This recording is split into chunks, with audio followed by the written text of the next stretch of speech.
विकासशील राष्ट्र है। हमने ये नहीं सोचा था कि इस देश को कोई ऐसा नेता मिलेगा, इस देश को कोई ऐसा दल मिलेगा जो आने वाले समय में इस भारत विकासशील देश को विकसित देशों की श्रेणी में खड़ा करने की सोचेगा। हमारा यह देश खिलाड़ियों से भरा हुआ है। राज्य स्तर, अंतर्राष्ट्रीय स्तर, राष्ट्रीय स्तर के खिलाड़ी आते हैं यहाँ से, इस गाजीपुर और इस बलिया से। मैं आपको बता दूं कि जब इस देश के खिलाड़ी ओलंपिक खेलने के लिए बाहर जाते थे तो उन्होंने भी कभी कल्पना नहीं किया था कि इस देश को एक ऐसा नेता मिलेगा जो 2036 में ओलंपिक खेलों का आयोजन भारत में करने का घोषणा पत्र में वचन देता हो। भाइयों बहनों, मोदी जी का सपना है कि मानव युक्त यान जो है चंद्रमा पर मैं भेजूं।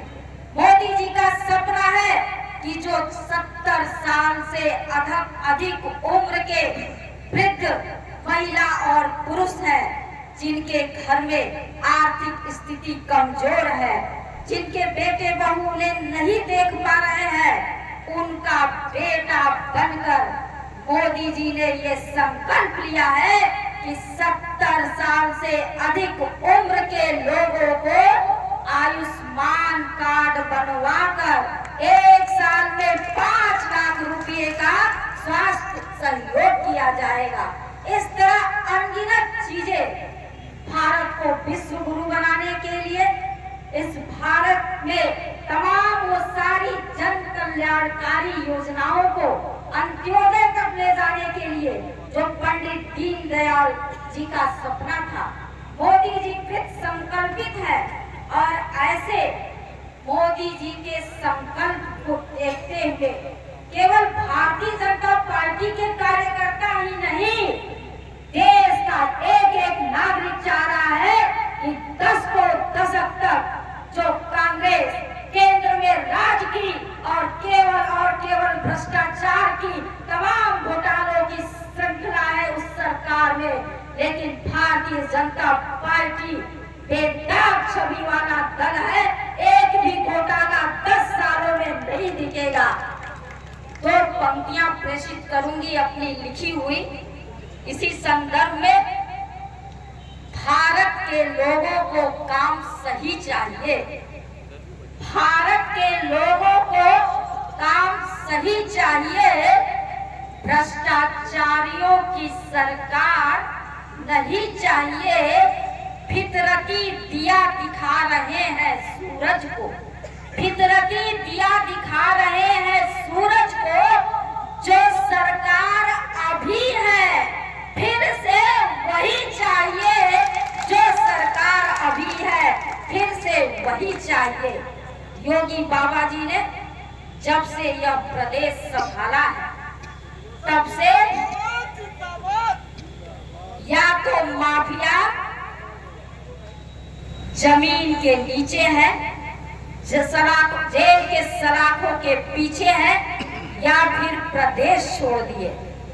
लेकिन अब एक परिवर्तन देखिए मोदी जी और योगी जी का कि केवल माफिया ही प्रदेश नहीं छोड़ रहे हैं। जब 1980 में 6 अप्रैल के दिन 11:14 पर भारतीय जनता पार्टी की स्थापना हुई मिथुन लग्न में, और उसके बाद जब 1984 में आम चुनाव हुआ तो भारतीय जनता पार्टी की केवल 2 सदस्य लोकसभा पहुंचे थे। विपक्ष हमारे दो का कर प्रयास उड़ाता था, लेकिन उत्तर प्रदेश में ये स्थिति है कांग्रेस की कि अब परिहास उड़ाने की स्थिति में भी वो नहीं है। पूरे प्रदेश में केवल एक सीट थी रायबरेली पर भी सोनिया गांधी के जहां से लड़ती थी वहां से राहुल गांधी अमेठी छोड़ के भागे हैं और रायबरेली से दिनेश प्रताप सिंह लड़ रहे हैं। और वहां की जनता ने भी मन बना लिया है कि प्रदेश को कांग्रेस मुक्त करना है और रायबरेली के नरेश के दिनेश होंगे। अमेठी में लड़ रहे हैं किशोरी लाल, अमेठी छोड़कर भाग गए राहुल गांधी। उस किशोरी लाल को भी नहीं पता है कि अमेठी से जीतना स्मृति ईरानी जी के सामने, भारतीय जनता पार्टी के सामने मुंगेरी लाल के सपने की तरह है। आजमगढ़ जो गढ़ हुआ करता था सपा का, वहां से भी निरहुआ ने कमल खिलाया और साइकिल पंक्चर हुई। मैं आपको बता दूं, ये इसलिए मैं कह रही हूँ कि जब 400 की माला हम मोदी जी को पहनाने वाले हैं और आपका जो प्रत्याशी है उसके लिए कभी दिल्ली दूर नहीं रहा, वो अभी भी राज्यसभा के सदस्य के रूप में दिल्ली के ही कहे जाने वाले उच्च सदन में है। लेकिन पार्टी ने इनके काम को देखा है और हमें तो लगता है कि नीरज शेखर का तेवर बलिया, गाजीपुर और पूर्वांचल ही नहीं उत्तर प्रदेश जानता है और नीरज शेखर को उनके तेवर की वजह से माला और जीत का जेवर पहनाने का ये कार्यकर्ता संकल्प ले लिए है। भाइयों, आप लोगों से तमाम लोगों ने अपील किया कि नीरज शेखर के लिए 80 की 80 लोकसभा सीटें हमें जीतनी है इस उत्तर प्रदेश की।